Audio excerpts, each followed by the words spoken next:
Xin chào các bạn. Nói to lên. Nào, nói to lên.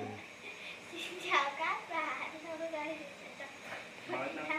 Bài tập số 5. Rồi. 2, 3.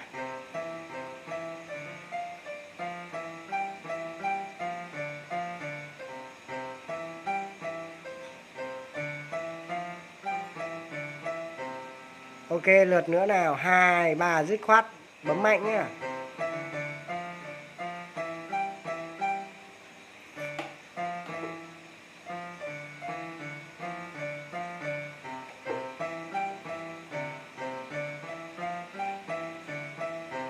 Ok.